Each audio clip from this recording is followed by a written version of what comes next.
রাবড়া বন্ধুরা, তোমরা কেমন আছো অবশ্যই কিন্তু কমেন্টে জানাতে পারো। তো আমি দেখে এলাম বন্ধুরা বাবুসোনা মুভি। যে মুভি নিয়ে এত গর্ব জিতু কামালের, দেব আমাকে সাপোর্ট করছে না বা এ আমাকে সাপোর্ট করছে না, আমার মুভি নিয়ে কোনো কথা হচ্ছে না, সেই মুভি দেখে এলাম। সেই মুভি কেমন, দেখো খারাপ হয়েছে না ভালো হয়েছে এটাও বলতে আমি সাহস পাচ্ছি না, কারণ জিতু কামাল আবার বলেছে যে তিনি আবার অ্যাক্টিং ছেড়ে দেবেন। তো আমি এখন কী বলবো আমি সেটাই ভাবছি। তিনি তো বলেছেন যে তিনি অ্যাক্টিং ছেড়ে দেবেন। যদি আমি সত্যি কথা বলছি, যদি মুভিটা তোমার ভালো না লাগে তাহলে তুমি ভুল, মুভিটা ঠিক হয়েছে বন্ধুরা, তুমি ভুল।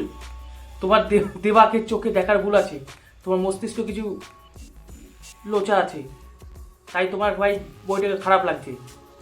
বইটা খুব সুন্দর হয়েছে, এত সুন্দর হয়েছে, এত সুন্দর হয়েছে কী বলবো, এরকম বই পৃথিবীতে আর নেই। এই বইটা ভাই গিনিস ওর বুকে ভাই নাম উঠবে, বইয়ের সেরা বই, পশ্চিমবঙ্গের বাংলা সিনেমা সেরা বই হয়েছে এই বইটা। 50 টাকার টিকিট তো কী হয়েছে, মানে বেহতরিন মুভি হয়েছে, সুপার ডুপার মুভি। এত সুন্দর মুভি, এত সুন্দর মুভি। আমি তো বলবো ভাই, হলিউডের যে অস্কার দেয় সেই অস্কার ভাই এখনই চলে আসবে জিতু কামালের ঘরে, এখনই আসলো বলে জিতু কামালের ঘরে অস্কার নিয়ে। কি তুমি অস্কারটা রাখো ভাই, তো ভাই তুমি আর সিনেমা করো না প্লিজ, তুমি অস্কারটা নিয়ে নাও, তুমি সিনেমা আর করো না ভাই, তোমার সিনেমা আর নিতে পারছি না। সালা কী সিনেমা হয়েছে বাবুসোনা, কী সিনেমা হয়েছে। এই সিনেমার যদি একটু কাহিনী বলি, ট্রেলার দেখে বোঝা যাচ্ছে কাহিনীটা কী বা হিস্টোরিটা কী, একটু শুনে নাও। পায়েল, আর পায়েলে তো আছেই মুভিতে, তোমরা দেখেছো পায়েলের সঙ্গে একজনের বিয়ে হয়, ঠিক আছে। তো তাদের এখন বিবাহ বিচ্ছেদ হচ্ছে, তার একটি ছেলে আছে, সেই ছেলেটিকে ভাই কিডন্যাপ করতে হবে। আর এখানে বাবুসোনা মানে শ্রাবন্তী আর জিতু, এই দুজন হচ্ছে ক্রিমিনাল, তারা আর কি চুরি করবে বাচ্চাটাকে। কিন্তু বাচ্চাটা চুরি করার আগে বাচ্চার যে দাদু আছে সে হচ্ছে আরও বড় ক্রিমিনাল, তাকে কীভাবে আটকাবে এবং বাচ্চাটাকে লাস্ট পর্যন্ত চুরি করবে কিনা সেটাই কিন্তু, সেই নিয়েই কিন্তু বইটা। আর আমি এখানে যদি কথা বলি সত্যি কথা, যে অ্যাক্টিংয়ের কথা যদি বলি, জিতু কামাল তাও একটু চেষ্টা করেছে, কিন্তু শ্রাবন্তী ভাই আমি একটু বলবো এখন রিটায়ার নেওয়া উচিত। খারাপ লাগলেও শুনতে ভাই, শ্রাবন্তীকে বলছি ভাই রিটায়ার নিয়ে নিন, আপনি আপনার অনেক বয়স হয়ে গেছে, আপনি একটু রিটায়ার নিন। ফালতু হতো আমার তো এখানে এই অ্যাক্টিং দেখে ভয় লাগছে ভাই, দেবী চৌধুরানীতে কী হবে জানি না আমি, শ্রাবন্তীর যা অ্যাক্টিং সেখানে আমার তো ভয় লাগছে, দেবী চৌধুরানী যে বিগ বাজেট মুভি সেখানে তিনি কি করবেন। আর পায়েলের কথা কি বলবো, উনি তো যাই করে নাকে কান্না, নাকে প্যান্ট পাতানি, এত নাকে কান্না, এত নাকে কান্না ভাই। আমি বলবো ভাই তোমরা মুভি করা ছেড়ে দাও বন্ধুরা প্লিজ। 50 টাকাতে দেখতে গেলো ভাই, ওইটা টাকা 50 টাকা একটা কুরকুরের প্যাকেট হয়, 50 টাকায় 5টা হয়, পরোটা হয়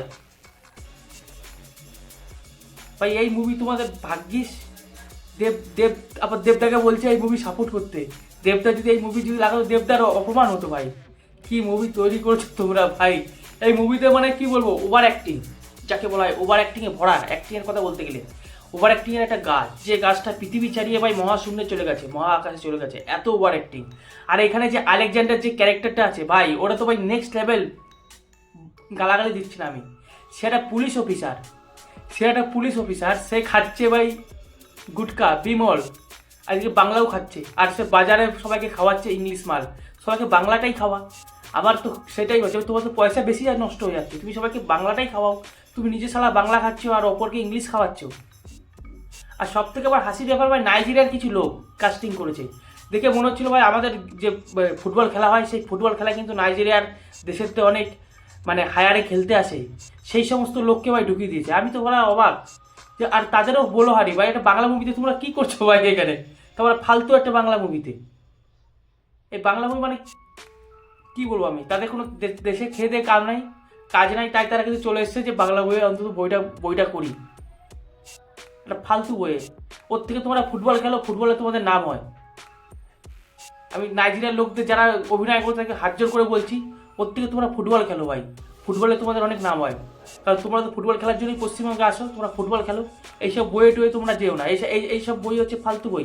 আমি তো বলবো জিতু কামালকে ভাই তুমি সিরিয়ালে তাদের নাম লেখাও, তোমার হাতে তোমার পায়ে রিকোয়েস্ট। তোমাকে আগের দিন বলেছিলাম পরজীবী, তুমি যে পরজীবীর থেকেও পরজীবী সেটা বোঝা যাচ্ছে তোমার বই দেখেই।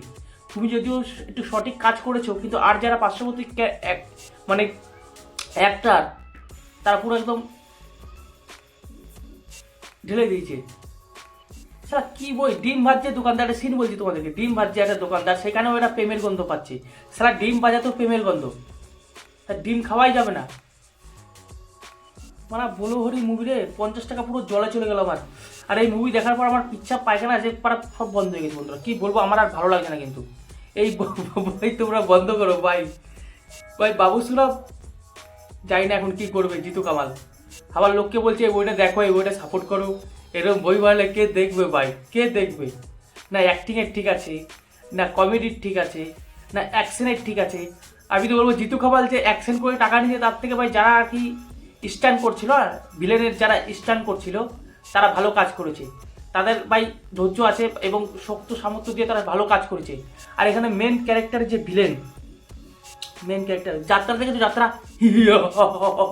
এরকম হাসে, ঠিক লাস্টে মেন ক্যারেক্টার ভাই এরকমই হাসছিল।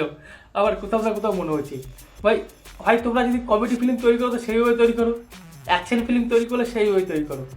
আর আমি আগে বললাম ভাই শ্রাবন্তীর এখন অনেক মোটা সোটা হয়ে গেছে, তাই তাকে কিন্তু আর হিরোইন হিসেবে মানাচ্ছে না। সেই যদি কেউ যদি রাগ করো তো রাগ করো, কিন্তু এটাই সত্য কথা। শ্রাবন্তীর দিকে এখন কিন্তু রিটায়ার্ড নেওয়া উচিত, না হলে তার বডির বিজনেসে ভাই ধ্যান রাখা উচিত।